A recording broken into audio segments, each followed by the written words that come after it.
আশুলিয়ার চারবাগ কুমকুমারী এলাকায় অজ্ঞাতনামা এক নারীর লাশ উদ্ধারের প্রায় ১০ মাস পর অবশেষে রহস্য উদ্ঘাটন করেছে ঢাকা জেলা গোয়েন্দা পুলিশ।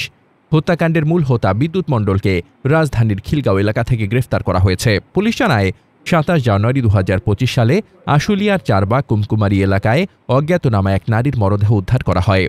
এ ঘটনায় পরদিন আশুলিয়া থানায় মামলা দায়ের করা হয়। মামলাটি ছিল ক্লুলেস, অর্থাৎ কোনো সুস্পষ্ট সূত্র ছাড়াই তদন্ত চলছিল।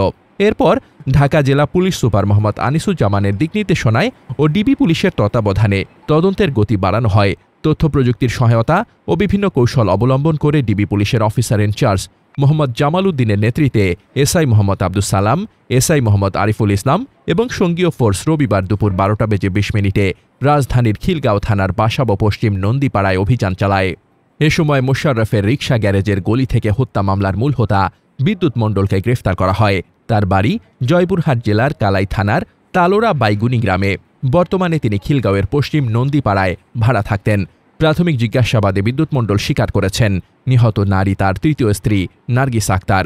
পারিবারিক কলহের জেরে বোন জামাই শাকিলুর রহমানের সহযোগিতায় তিনি নার্গিসকে হত্যা করেন এবং মরদেহ আশুলিয়ার চারাবাগ কুমকুমারী এলাকায় ফেলে রাখেন।